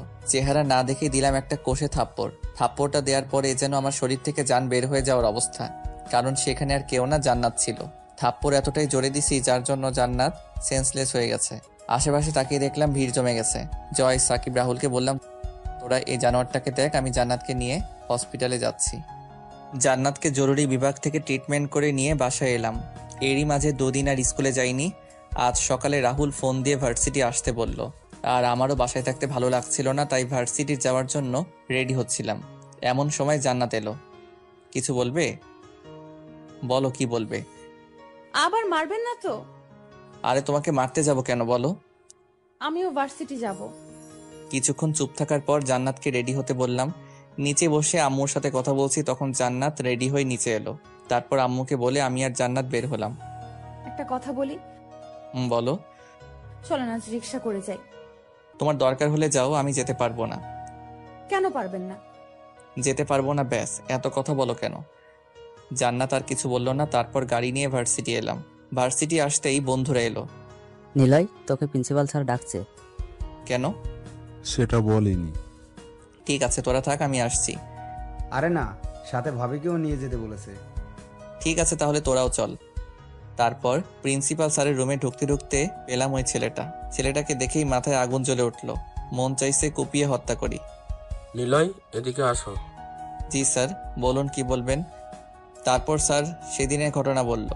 সবকিছু শুনে আমি জান্নাতের দিকে তাকালাম। ওকে দেখে মনে হচ্ছে ওই ছেলেটাকে এখনই মেরে ফেলবে। জান্নাতের কানের কাছে গিয়ে বললাম, ছেলেটার কি করব? ভার্সিটি থেকে কি বের করে দিব? হ্যাঁ, যেন কোনো মেয়ে আর এরকম জানোয়ারদের মুখে বাজে মন্তব্য না শুনতে হয়। আমাদের দুজনের কথা বলে দেখে সাকিব চুপ করতে বলল, তাই আর কোনো কথা বললাম না।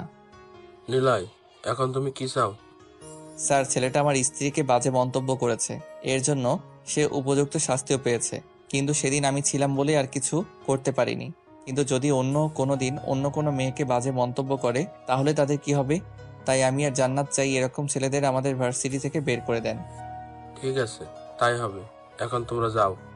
প্রিন্সিপাল স্যারের রুম থেকে বেরোতেই রিয়ার সাথে দেখা। আরে নিলয়, কেমন আছিস? ভালো, তুই কেমন আছিস? ভালো, চল সবাই মিলে মাঠে গিয়ে আড্ডা দেই। ঠিক আছে, তোরা যা, আমি জান্নাতকে রুমে দিয়ে আসছি। আর শোন, ওই জামরুল গাছটার কাছে গিয়ে বস, তাহলে সুবিধা হবে। সুবিধা মানে? এসে বলছি। তারপর ওদের সাথে কথা না বাড়িয়ে জান্নাতকে ওর রুমে দিয়ে আড্ডা দেওয়ার জন্য চলে গেলাম। এসে দেখলাম সবাই বসে আছে, সাথে কিছু পেতনিও। কি রে শালা, কোথায় থেকে উদয় হইলি? চুপ শালি, তোর লজ্জা করে না এসব বলতে? আইসে সাধু, যখন তুই আমাদের বলিস তখন সেগুলো কি হয় শুনি? এই তোরা চুপ করবি? আর নিলয়, তুই আগে বল, এখানে বসে আমাদের কি সুবিধা? আরে তোদের না, শুধু আমার। মানে হলো ওই যে দেখছি রুমটা, ওইটা হচ্ছে জান্নাতদের। আর এখানে বসেছি এই জন্যই যেন জান্নাতের রুমটা দেখতে পারি। তাই বল। তারপর সবাই মিলে অনেক আনন্দ করে রুমে চলে এলাম। তারপর সবগুলো ক্লাস করার পর বাইরে জান্নাতের জন্য অপেক্ষা করতে লাগলাম। কিছুক্ষণ পর জান্নাত এলো, কিন্তু জান্নাতকে দেখে মনে হচ্ছে অনেক রেগে আছে। মনে মনে ভাবলাম হয়তো স্যার বকা দিয়েছে, ভালোই হয়েছে, ভার্সিটি আসার শখ মিটে গেছে। কাল থেকে তো আর ভার্সিটি আসবে না, ভালোই হয়েছে। এসব ভাবছি আর মুচকি হাসছি। গাড়ির সামনে এসে জান্নাতকে বললাম, গাড়িতে ওঠো। কি হলো, ওঠো। রিক্সা ছাড়া যাব না। জান্নাতের কথাগুলো শুনে মনটাই চাইতেছে ধরে একটা আসার বাড়ি। নিজেকে স্বাভাবিক করে বললাম, রিক্সায় না গেলে হয় না? থাক তুই তোর গাড়ি নিয়ে, আমি চললাম। বলেই সামনের দিকে হাঁটা ধরলো। কি আর করা, ড্রাইভারকে ফোন দিয়ে বললাম ভার্সিটি থেকে যেন গাড়িটা নিয়ে যায়। কথা বলতে বলতে দেখলাম জান্নাত একটা রিক্সায় উঠে পড়েছে। দৌড়ে রিক্সার কাছে গেলাম। যখনই উঠতে যাব তখনই জান্নাত ধাক্কা দিয়ে সরিয়ে দিল। যা বাবা, এখন আবার কি করলাম? আরে এখন আবার এমন করছো কেন? তুই তোর গাড়ি নিয়ে বাসায় যা, এখানে কি করতে আসছিস? যা, ভাগ এখান থেকে। এই, তুমি আমাকে তুই করে বলছো কেন? আমার মুখ আমি বলতে পারি। জান্নাতের কথা শেষ হতে আমি রিক্সায় উঠে বসলাম।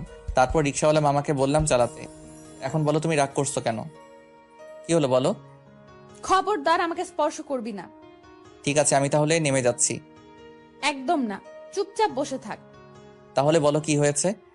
আমার দিকে জান্নাত কিছুক্ষণ তাকিয়ে থাকার পর কান্না করে দিল আর বলতে লাগলো, তুই এমন কেন? হ্যাঁ, কি কথা থাকে ওই মেয়ের প্রতি? কই, আমার সাথে তো কখনো অনেকক্ষণ বসে থাকিস না, আমার সাথে তো কখনো হেসে হেসে কথা বলিস না, তাহলে ওই মেয়েদের প্রতি তোর কি এমন কথা থাকে যে এত হাসাহাসি করিস? ও এই কথা, আর আমি তো অন্য কিছু ভেবেছিলাম। কি ভেবেছিলেন? কিছু না, তার আগে তুমি বলো, আমি অন্য মেয়ের সাথে কথা বললে তোমার খারাপ লাগে কেন? আমার মানে? আমার না লাগলে কার লাগবে? তার মানে তুমি? হ্যাঁ, আমি তোকে অনেক ভালোবাসি, সেই বিয়ের পর থেকে, কিন্তু বলিনি। যখন আপনি আমাকে মজা করার সময় গলা টিপে ধরেন তখন আমার অনেক কষ্ট হচ্ছিল, তাই ওইসব বাজে কথা বলেছিলাম। কিন্তু আপনি যখন বাসায় আসছিলেন না তখন অনেক কান্না করেছিলাম। রাতে যখন আপনি বললেন আপনি আমাকে ছেড়ে চলে যাবেন, তখন যেন আমার অনেক কান্না করতে ইচ্ছে করছিল, কিন্তু করিনি। সেদিন রাতে এক মুহূর্তের জন্য দু চোখের পাতা এক করতে পারিনি। পরের দিন যখন আপনাকে ডাকার জন্য ওই রুমে যাই তখন দেখি আপনি শুয়ে আছেন। অনেক ডাকার পরেও যখন উঠছিলেন না তখন আমি অনেক ভয় পেয়ে গেছিলাম।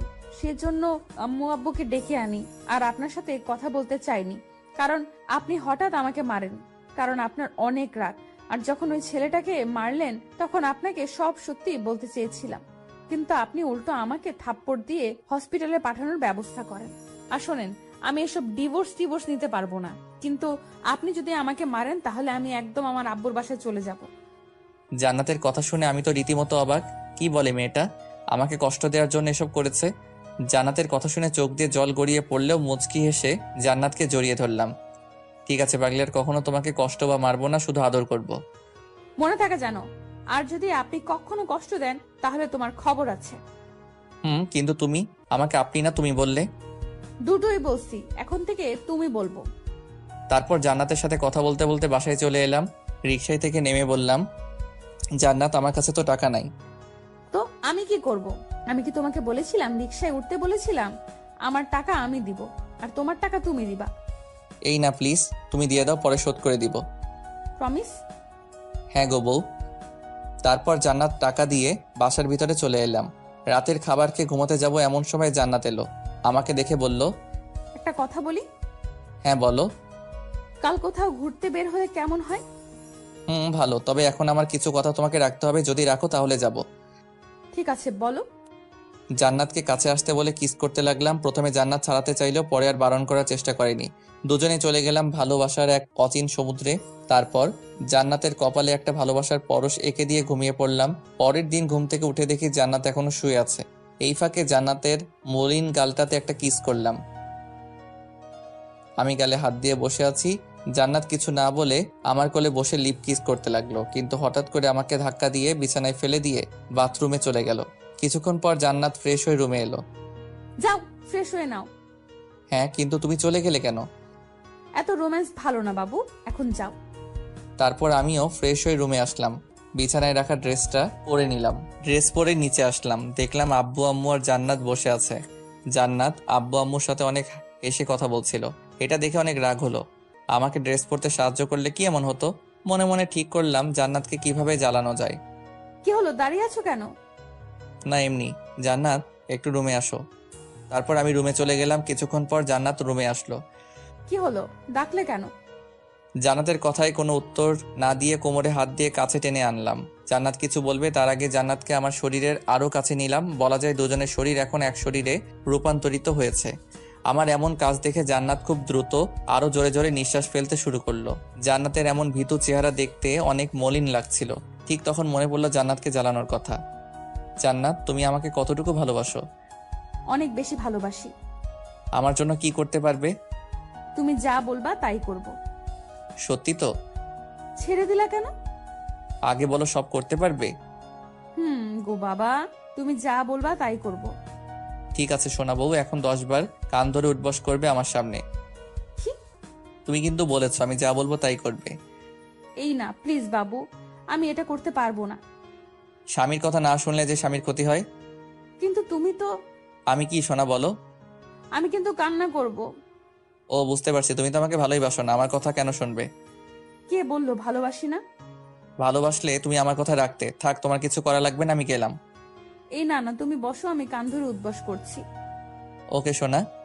আমি সোফার উপরে বসতেই জান্নাত কান ধরে উঠবস করতে লাগলো। প্রথম 5 বার ভালো করে করলেও তারপর থেকে ওর উঠা বসায় সমস্যা দেখতে পেলাম।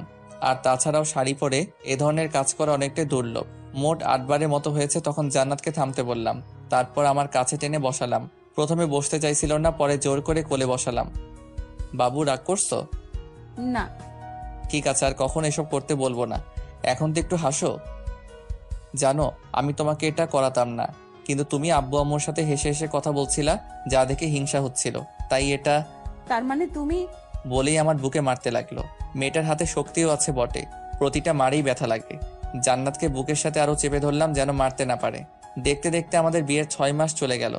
এখন আমি আব্বুর বিজনেস দেখাশোনা করি, আর জান্নাত বাসায় আম্মুর কাজে সাহায্য করে আর আম্মুর সাথে বসে বসে আড্ডা দেয়। অফিসের কাজ শেষ করার পর ড্রয়ার থেকে একটা কন্ট্যাক্ট পেপার নিয়ে বাসায় এলাম। কলিং বেল বাজাতেই জান্নাত এসে দরজা খুলে দিল, কিন্তু আমি কোনো কথা না বলে রুমে চলে এলাম।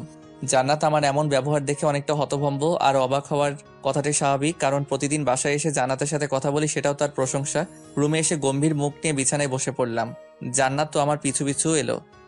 অফিসে কি কিছু হয়েছে? না। তাহলে এইভাবে বসে আছো কেন? হাতে থাকা কাগজটা ওর দিকে বাড়িয়ে দিলাম। কি এটা? আমাদের ডিভোর্স পেপার। কথাটা শোনার সাথে সাথে জান্নাতের মাথায় যেন আকাশ ভেঙে পড়ল। হাতে থাকা কাগজটা ফ্লোরে পড়ে গেল। জান্নাতের দিকে তাকিয়ে দেখলাম আমার দিকে করুণ চাহনিতে তাকিয়ে আছে। আমি সাইন করে দিছি, এখন তুমি করলেই হবে।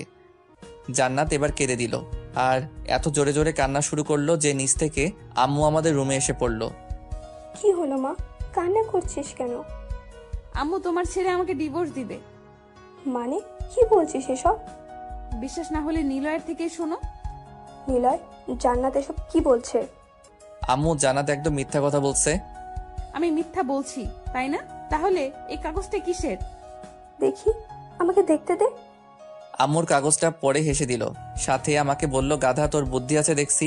এটা শুনে জান্নাতের চোখ তো লাল বর্ণ ধারণ করলো। তার মানে আম্মু তুমিও তোমার ছেলের পক্ষ নিয়ে কথা বলছো? না রে মা, নিলয় তো। আম্মু, তুমি এখন যাও। আম্মু চলে গেল। এখন তুমি কাগজটা পড়ো। কাগজটা পড়ে হেসে দিল, কারণ কাগজটায় লেখা ছিল, যদি আমাদের মধ্যে কখনো ঝগড়া হয় তাহলে সেটা রাতের মধ্যেই ক্লিয়ার হয়ে যাবে। আর যদি কখনো বিচ্ছেদের কথা ওঠে তাহলে আমাদের মধ্যে যতদিন না অবধি 50টা সন্তান না হয় ততদিন আমাদের বিচ্ছেদ হবে না। তারপর জান্নাত কন্ট্রাক্ট পেপারে সাইন করে দিয়ে আমার বুকে মুখ লুকিয়ে কান্না করতে লাগলো। আরে পাগলি, কান্না করছো কেন? আমি অনেক ভয় পেয়ে গেছিলাম। তুমি এখন প্রমিস করো এমন ভয় আর কখনো দেখাবা না। ঠিক আছে, এই কান ধরে বলছি, এমন কাজ আর দ্বিতীয়বার আর কখনো করব না। হনুমান বর আমার। পাগলি। তারপর রাতের খাবার শেষ করে রুমে চলে এলাম। কিছুক্ষণ পর মহারানীর আগমন হলো, মানে জান্নাত এলো। আচ্ছা শোনো না, কি বলো? চলো আজ ছাদে গিয়ে রাতের আকাশটাকে উপভোগ করি, অনেক ভালো লাগবে। ঠিক আছে চলো। জি না, তুমি আমাকে কোলে করে নিয়ে যাবা। কি? তোমার মতো আটার বস্তাকে কোলে নিয়ে উপরে গেলে আমি একদম উপরে চলে যাব? চুপ গাধাটা, যেটা বলছি সেটা করো। কি আর করা, বউকে কোলে নিয়ে ছাদে উঠতে হলো। ছাদে দোলনা থাকে, দোলনার কাছে গেলাম। আগে জান্নাত দোলনার উপরে বসলো। তুমি আমার কোলে মাথা রেখে শুয়ে পড়ো। না থাক, এত ভালোবাসা দেখাতে হবে না, পুরো মাজাটাই ব্যথা হয়ে গেছে। ঠিক আছে, তাহলে আমি রুমে চলে গেলাম। আরে আরে সোনা বউ, কই যাও? আমি তো শুধু মজা করছিলাম। তুমি বসো আর আমায় আদেশ করো, আর সেগুলো আমি পালন করি, ঠিক আছে? পাগল। আর তুই আমার পাগলি। হনুমান একটা।